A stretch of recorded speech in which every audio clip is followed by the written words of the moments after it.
Hi, ladies and gentlemen, boys and girls. Welcome to another show of Thrylos 7 International. It's me, Dimitri, here, talking with Liam Wraith from Get French Football News ahead of Olympiacos' clash with Lyon on Thursday for the first game of the Europa League. Liam, thank you very much for joining us. How are you doing tonight, mate? Yeah, good, thank you. How are you? I'm very good, thank you. Very excited about this and very excited for the big game on Thursday. Before we get chatting, just a quick message to all of our viewers and our patrons. Don't forget to like and subscribe. We appreciate all of your support. It all goes back into the podcast.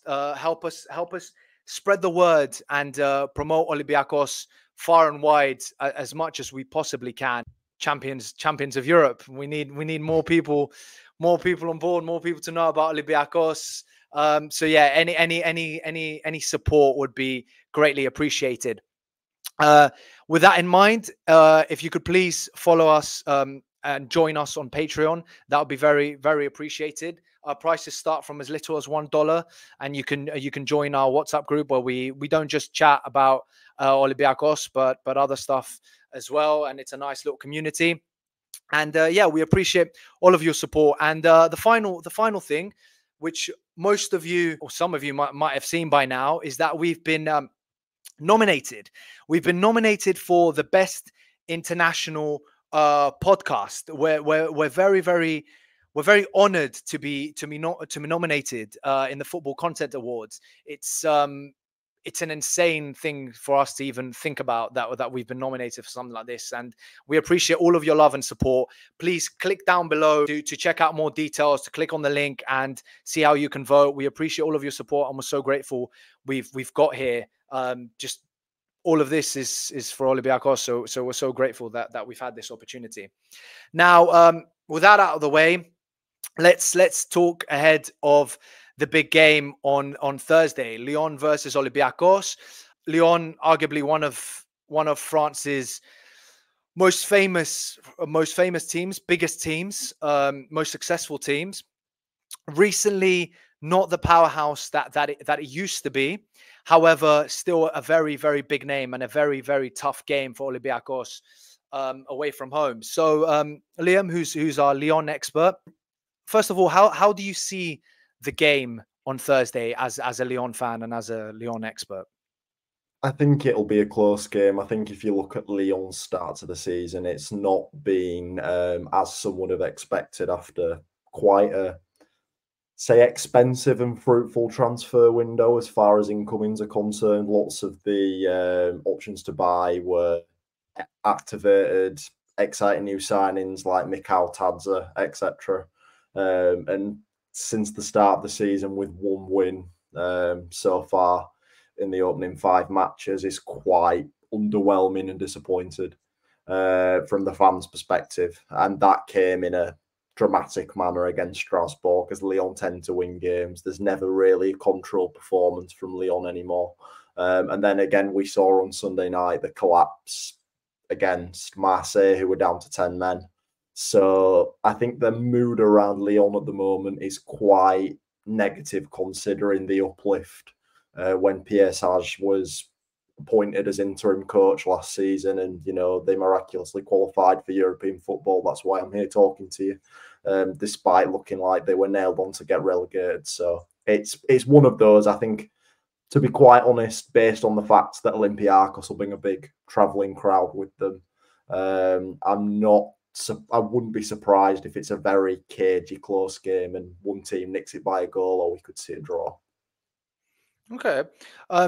Regarding Lyon's ambitions in Europe this season, outside of Olympiacos' game, and with the new style of the Europa League, how do you see them doing? What is the aim, and what is a realistic aim, and what is the hopeful aim? I think with Lyon, based on the fact that, despite the fact they've been to a Europa League final before, and they've been to 2 Champions League finals in this century, they've got a pretty good record. They're the most successful team in Europe as France is concerned. this century, despite PSG reaching a final.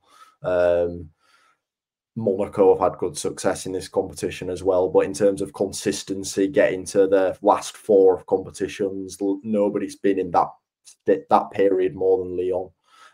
So it's got to be more of the same, despite the fact that Lyon haven't been, as you mentioned, the powerhouse that they were in the early 2000s, winning 7 titles in a row, and practically any team in France was fearing, and any team in Europe really was fearing coming up against Lyon. It's got to be a case of that after such a big summer, and there is quality throughout the Lyon squad. It's not a team that doesn't have the quality to go toe to toe with the best teams in France and some of the best teams in Europe. It's just a case of that things aren't quite clicking at the moment, and defensively it's a little bit shaky. So I would say it's got to be reaching that last 8, last 4. Obviously, there's more teams, and if you reach the top 8, the format's completely changed. So how the league phase ambitions go, I think it's just got to be that they get into that bracket of that, whether they qualify for the seeded teams or they're in the playoff brackets. It doesn't matter too much. It's just more so that when it comes to the business end of the tournament, they are there fighting with the biggest and best teams left in the competition. Who do you see as, or which players, if it's numerous, do you see leading Lyon to this sort of desired goal, to this top 4 sort of finish, the semis, the quarterfinal? Who do you see doing it? I mean, it's hard to look past Lacazette, despite the fact he almost left in the summer. I mean, he's not had the perfect start. He's goalless to start the season. So it's one of those where you look at his goal scoring form at the back end of last season, where he was pretty much anything he touched was turning to goals. And despite having a really poor start to the season, he was one of the main reasons that upturn was possible. Then more so defensively, Matic has got a big role to play, because the back 3 system that Sage is choosing to play it feels quite open, because Amner and Ainsley Maitland-Niles, who are the starting full-backs or say wing-backs in the formation, like to push high and they like to push forwards. So having someone at the base of midfield to kind of organise things and create a bit of comfort and composure for a defence that's been leaking goals, to say the least, at the start of the season. 1 clean sheet today, but you look at all the other games, they've either been beaten convincingly or they've had to score 4 goals to win. So I'm expecting they're the 2 experienced heads. They've been in these situations before. Nemanja Matic, I think, won the competition with Manchester United. I think he did with Jose. Yeah, so you look at that sort of pedigree. He's the sort of one that you're pinning on in those games to pull the inexperienced players through those big moments. But then again, you've got the likes of, there's so many attacking players at Lyon. Wilfried Zaha has not yet been integrated into the team. Mikhail Tabza, the star at the Euros, is yet to start firing. Gift Orban, another forward, he's been in great form. He's probably been Lyon's most informed attacker at the start of the season. Benrahma, Cherki, there is lots of attacking talent. The only problem is Lyon are playing with 2 forwards and with no wide players, which Malik Fofana, Rayan Cherki, the likes of want to play in those areas. Cherki can play centrally, but there is no number 10 utilised within the system. So I'd say Lacazette and Matic, based on the fact they're both likely to start. But, you know, if we're looking 65, 70 minutes and the game's tied, Lyon have got lots of options from the bench to try and change the game.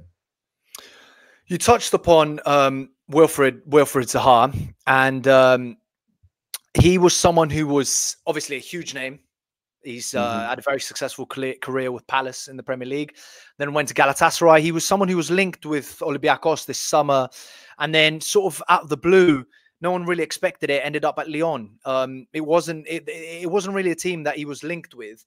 And then he ended up there, and as you said, hasn't really started firing yet. And we've heard that this could just be baseless rumors, but there have been rumors that he's not particularly happy in Lyon compared to his life in Istanbul. With a signing of that gravitas, like Zaha, Are you expecting more? And what do you think? How can he turn it around? How can he be the player that we know he can? Because he has that flair. He can win a game on his own. Like we all know that. How can Lyon get him to switch and become that player? And could it happen on Thursday? Hopefully not. But I think it's got to be a case of opportunities. I mean, so far this season, Lyon have been playing with a 3-5-2. There's not been the opportunity. I mean, he can play centrally. Palace tried him as a sort of free roaming number 9 at times, but I don't think that's his best position. He wants to be out wide. He wants to be taking defenders on, cutting inside, giving the freedom to roam if possible. Lyon don't really have the space to facilitate that kind of player at the moment unless you were to play him at left wing back, but then again that's going to cause problems defensively because Niakate, who's coming from Forest, has looked rather suspect and quite shaky since he came in for big money as well, to say the least, looking at 31 million euros, close to a club record fee, if not a club record fee for Lyon. So you've either got to make the decision that Zaha is the player that is going to be kind of like Memphis was at Lyon, where everything kind of circles around him and you set your tactics, you set your play style to suit him so he operates in that wide left berth. But then again, you've got Ben Rama, you've got Malik Fofana, Shirky may favour the right and centre roles, but again, can also play on the left. Lyon have got so many options in attack. It's hard to see why the signing of Zaha was necessary, and I'm not surprised that there is murmurs, rumours of him not necessarily being the most happy, because he'll want to be starting week in, week out. He's on big wages.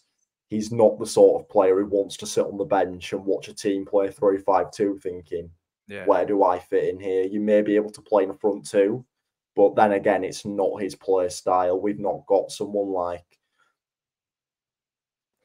that sort of Mateta type forward who will stand in those areas, and Edouard who will stay there, facilitate play.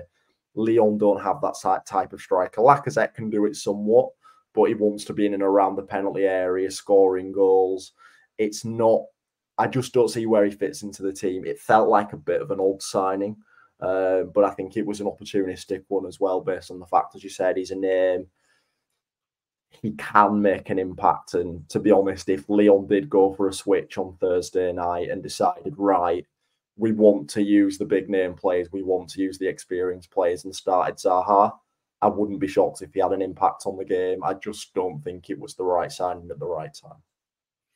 I mean, you're preaching to the choir here when it comes down to signing a big name just for the sake of it. We're very used to that with Olympiacos, and sometimes it works brilliantly in the cases of Rivaldo, but sometimes it sort of backfires massively and just doesn't land in the cases of Marcelo more recently.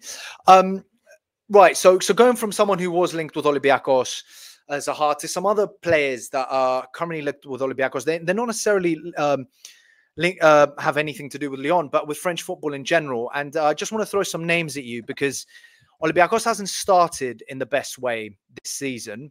We lost our last game against Aris, and we drew our previous game before that against Panetolikos 0-0. And there's talk of some free transfers coming in. So I'm gonna throw 3 French names at you, and I want you to tell me what you think about them and how you see them with Olympiacos. So as you can see, it's Yusuf Yazici, Adam Ounas, and Ghislaine Konan.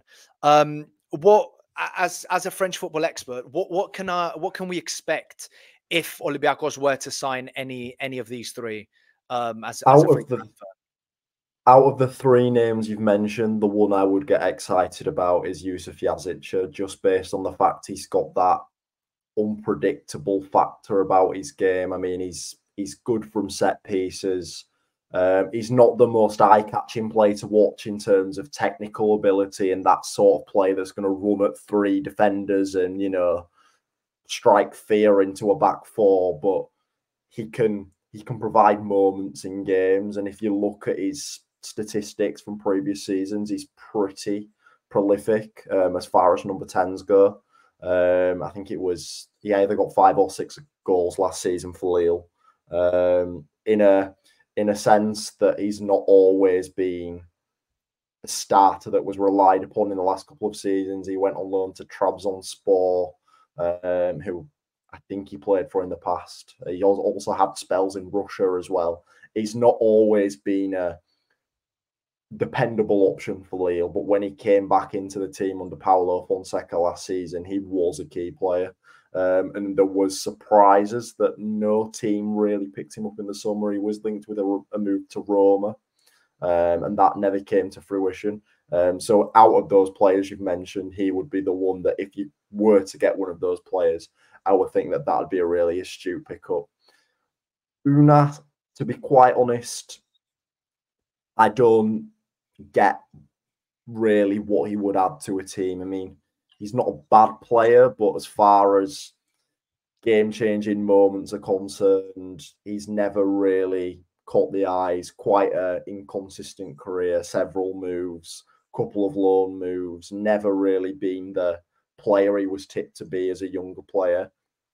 And then with Konan, it's been a while since we've seen him in French football. Obviously, he's been to Saudi Arabia. I think he was at Al Nassr, one of the bigger sides in the division. When he was in Liga, he was really good, attack-minded, willing to dive forwards, had a quite creative spark, dependable defensively. So if that is the same player we were talking about while he was still in Liga, it's hard to know based on the fact that he's been in Saudi Arabia for a couple of seasons. Unless you watch that league week in, week out, it's kind of hard to pinpoint what's going on there. But if we're talking about the player from 2 and 3 seasons ago in Liga, I think that would be a fairly solid pickup on a free transfer. The wages might be a bit astronomical based on the fact that he has been in Saudi Arabia earning big bucks. So that's probably something to consider. But if you are getting that player that we saw in Liga, then yeah, I think that's a good signing as well. If you asked me to pick one, I would pick Yazici, but Konan would also be a good signing. Not too fond of the Ounas move, but then again, in the Greek league, maybe he could step up and be a big player. I'm not too sure, but in Liga, it's never worked for him. Speaking of Greek league, Olympiacos, I mean, outside of obviously the European triumph that we had a few months ago, is not as famous worldwide as a team like Lyon. So I'm just going to give you some team news ahead of the game on Thursday. Our main winger has been injured. Our substitute winger is so Gelson Martins. He's injured, and then we've got Yorgos Masouras, who is sort of the winger that would come on either side and just provide that extra energy. He's been out for a few weeks now. He got injured on international duty with Greece. He isn't. We don't know if he's fully fit and ready to play. We'll find out either tomorrow or the day after. It's very hit or miss at the moment. And the same with our main right back alongside David Carmo. We have Panagiotis Retsos, who's the captain as well. He's been out since the start of the season.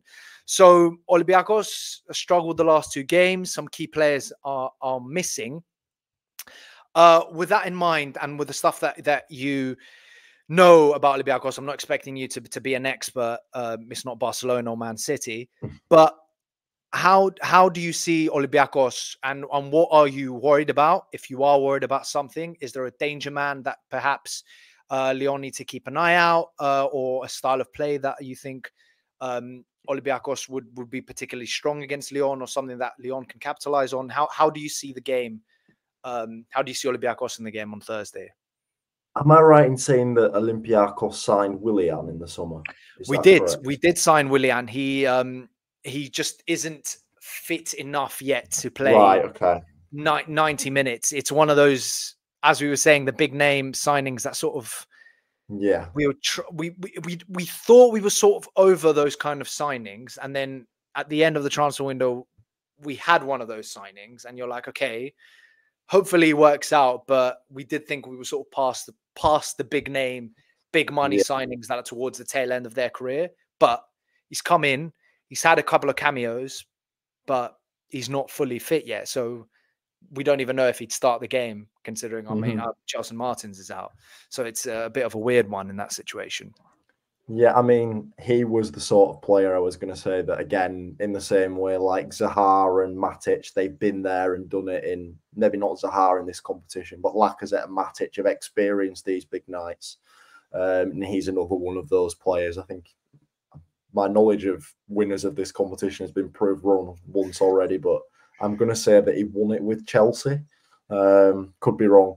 I'm inclined to agree with you, but we're probably gonna be proven wrong again. So I'm not gonna answer on that because, but yeah, he's definitely been there and playing for big teams like Arsenal. But when you're not in shape, it's like with Zaha. If you haven't sort of kicked off yet, then it's hard would to a know. big European game be the game that you sort of take off in? Would that be possible? Where do you see Lyon capitalizing gameplay wise against a theoretically inferior team like Olympiacos? When I say inferior, I mean it because we're playing in Lyon's ground and they're a big they're a big name French team. So how would you see that happen? Because Olympiacos, the style of play that we have is, it tends to work better against better opposition. And by better opposition, I mean, since our new manager came in February, we play a high press. We sort of play the Gengen pressing that Liverpool played under Klopp when he first came in, the counter press, where if you lose the ball, boom, you counter press straight up.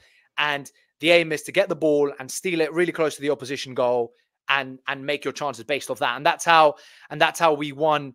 That's how we scored like 2 or 3 of our goals against Fenerbahce in the quarterfinals. 2 or 3 of our goals against Villa Park were like that. It's a big style of our play because you press up high and you get the mistakes. Against low blocks, we struggle because they just sit back. They don't try and play out from the back. So how would a team like Lyon deal with this style of play? Based on what you've said, that worries me. Just based on the fact of what we've seen so far this season, Lyon came out of the blocks trying to be quite expansive and paid the price against teams like Monaco, who can be conservative, but make the most of those sorts of opportunities if you give them to them. And if what you're saying is that Olympiacos are able to do that, if there's a loose pass in defence or something's not quite right back there, it feels like Olympiacos could have some joy with the Lyon backline. But Lyon are also good off the ball.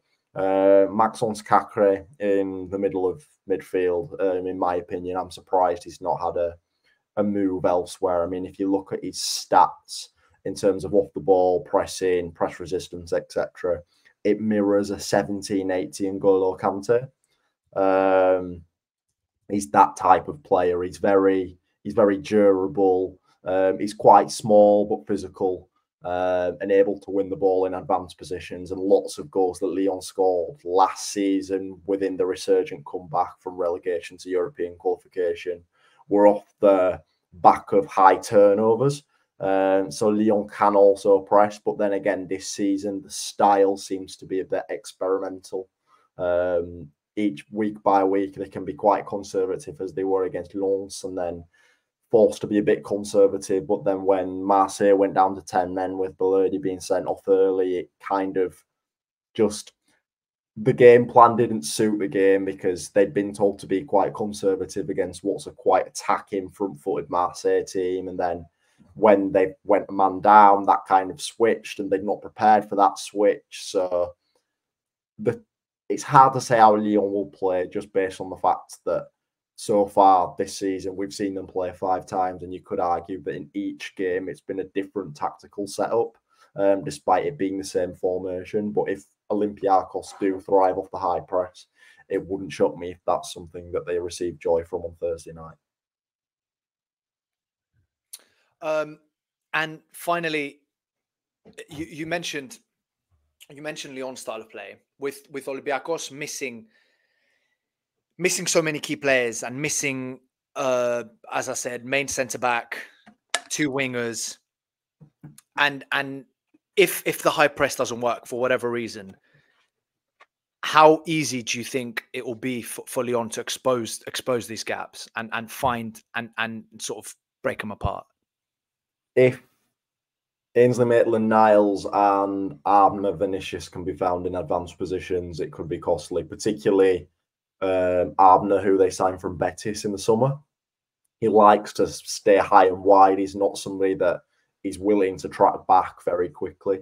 Tagliafico made his first appearance of the season at the weekend, so it remains to be seen what the choice is going to be there. He did play centre-back, but he can also play in that position. But if it is Abner out on that left-hand side, I think it was the Lens game. He was the best player on the pitch, in my opinion, just because every time Lyon were able to break the Lens press, he was there. He was the out ball, and he was able to cut inside and find a ball into the box. It wasn't fruitful in terms of scoring goals. Lyon have been a bit goal shy so far this season. In those cagey games, in open games, it turns into a basketball match, which this sounds like it could be. And Lyon can score goals. So based on what we've discussed, I wouldn't be shocked if that's the way we're going. If they press high, Lyon are good off the ball. It sounds like two teams which could create stylistically quite a good night of football. So with that in mind, because that's what my mind's been going to as well, with everything that you're describing, I'm expecting a ping-pong style game where we might get errors at the top or a lot of high press and a lot of opportunities. If you had to give a prediction for the score, how would you see it? How do you see the game on Thursday, score-wise? Give me your honest prediction and give me what your mind says and what your heart says. Okay, I'm going to say, because I was going to go with heart overhead in terms of the prediction. It's hard to predict a team that you did follow so closely would be defeated. My head says draw. Okay. My head says 2-2. That would be a good game for the neutral. Yeah, I can see that. We'd have a few heart attacks, but for the neutrals. I can see it transpiring that way, with it being quite open if both teams are willing to press high and try to win the ball. As it sounds like there could be some key weaknesses in the defence for both teams. I could see it going that way, but I'm going to say 3-1 Lyon with my heart, just based on the fact that Lyon probably have a little bit more quality than Olympiacos. But then again, as you said, Olympiacos have got the European pedigree from last season, and that counts. It does count. And Lyon haven't been in Europe for 2 seasons. So Olympiacos may be able to catch Lyon out on that front. So yeah, I'll go with Lyon if I've got a gun to my head type thing, but I can see it being a draw if I'm being honest with myself. So similar for me as well. I'm seeing my head says 1-1. I can't see us scoring that much just based off this season, which is why I'm not going 2-2. If this was the tail end of last season, I could see a 2-2. Yeah. However, this season we've sort of struggled a little bit creating, unless it's off the high press, we're struggling creating. And if Lyon give us the ball, we don't seem to have those creative players to create the chances. So unless Lyon go all guns blazing, it could be. That's why I'm saying 1-1. My heart is saying 3-2. Because of all guns blazing to Olympiacos. But that's just because, again, like goals. The one thing I'm not seeing, the one thing I would be very surprised about is if both teams don't score. I'd be very surprised based off our discussion and based off I'd be very surprised if we don't concede. And I'd be very surprised again if we don't score based on how I'm expecting Lyon to play. I'm not expecting them to sit back. I'm expecting that will work in Olympiacos' favor. And at the same time, I think Lyon will also, they have the players and we don't necessarily have the best defense at the moment. So yeah, we're both seeing similar sort of score lines, lots of goals, which, as I said, great for the neutrals, but for us, there'd be a couple of heart attacks. Thankfully, it's only the first game of the season, so it's not over if things go wrong. With that, thank you very much for joining me, Liam. Liam from Get French Football News. I just wanted to, before we all go, one last reminder to like and subscribe. Follow us on our social media Instagram, on Twitter, on Facebook, and please vote for us in the Football Content Awards that we've been nominated for Best International Podcast. It's a huge honor for all of us, and we couldn't have done it without you guys. And we really, really, really appreciate the love and support. So if you can just take a second and click down the link below and vote for us, we'd be very, very grateful. And as I said, thank you very much again to Liam. It's been a pleasure chatting to you. Best of luck with the rest of the season after Thursday. I hope Thursday you'll be upset, but I hope the rest of the season will be great for Lyon. It's a class team with plenty of history, and it's great to see them back competing in at the top of Europe. So yeah, thank you very much, and thank you for having me. It's been a pleasure. Cheers, mate, and catch you guys on Thursday probably for a post-game show. Have a good one. Bye-bye.